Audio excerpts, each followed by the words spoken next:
So the first thing you'll need, of course, is your backer, whether that's going to be wood, marine ply or something like that, not MDF because that just disintegrates too quickly. A ply type is better, and it needs to be protected, so that's not going to be any good outside, but it's okay with a plant once you learn my nifty trick.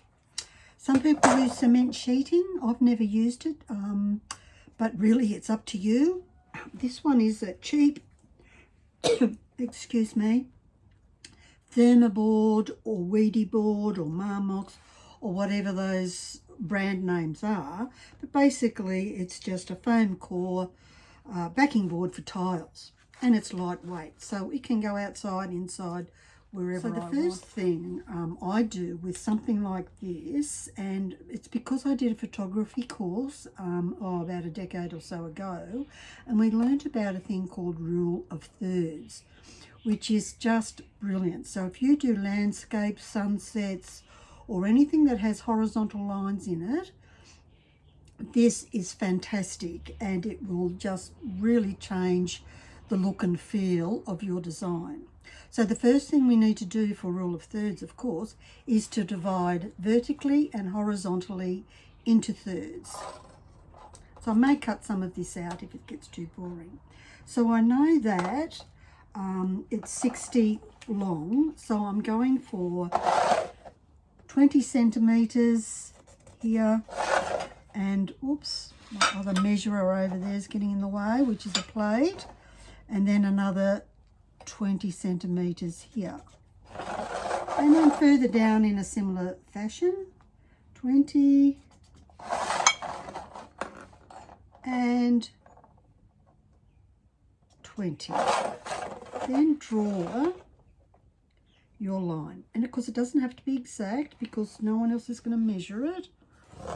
Once it's all tiled up, it'll be absolutely fine. And of course at this point in time you need to think about your hanging arrangements, whether you need to put them on now or later. So with that's the thirds. Now we come into golden ratios, which is about what people can see or where the eye is naturally drawn. So now we're doing the thirds this way, which is 15 centimeters is the breakdown. You can convert these to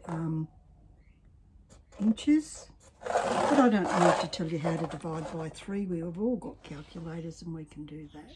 So 15 and 30. Okay, and then draw the line. You actually just draw the line as you need it. Don't worry if these lines don't look like they're straight, because they never are. The cement backing and the fiberglass mesh is never straight. So don't use those as guidelines to cut or anything. Everything will be wonky. Oops, I've got 2 marks there. Let me just check which one's actually the right one. This is the other one. This one is 15. So it looks really slantendicular to me here, but it's not. They're both 15 in. But because of the mesh, my brain is going, that's not straight.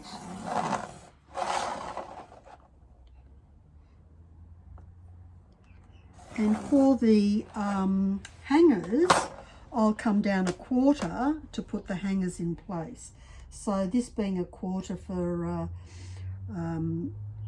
my 45 across, I'm going to come in and put a mark at about 10 or 11. So let's go 10, that's easy. So that's where I'm going to put my hangers. Because you need to do that with this type of board, you need to do that now. If you're using tiles, or I'm not sure about cement board, but I would think you would need to do that then. Wood, you can do that last. I always do mine last, and I use 12 centimetre marine ply for the one that you saw in the video. So we've got our guidelines all marked up, and now we're thinking, well, what does this actually mean? And I'll show you. So I'm going to be using these half bowls, because they're nice and big and they will fit plant material in there, but also have space for the poor old plant roots to grow. So this one sort of cut in half really well. So if I just sort of plonk it on like that, you can see, oh yeah, that's fine. Or I'll pop them down the bottom. Yeah, that's fine. But if I put one at rule of thirds, where the center of this is at the center here, I'm going to get this sort of shape. So you can see immediately this is balanced. See if I can hold it up with it before it slides down. So we have balance there already. You could decide that the top of this will be at the crossroads here, and this is where your eye is drawn.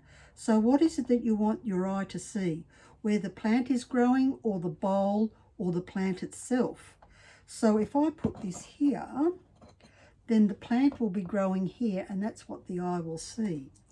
So you can see there's still balance here. It's not higgledy-piggledy. If I were to put them slanting them, you will still have balance, but you also take away some of the soil from your plant. And don't get too carried away with how many cups and saucers you use, because you want your mosaic to shine and be the hero. You want your plant to survive and look gorgeous. And on that, I'll just go get my plant that I'm going to be using for this one. Just to give you an idea, it's going to be these lovely string of pearls. So they're going to drape down out of those pots. So all the gardeners will be thinking now, oh, what plant can I pop in there? Because we're all succulent crazy. The other things that work really well in this type of garden are Australian native orchids, because they're tree dwellers. Any epiphytic plant. So bromeliads are awesome, and you can get those lovely small ones that sort of drape and just keep growing forever without much. All you have to do is a little squirty bottle, which won't hurt your mosaic, whether it's on wood or this.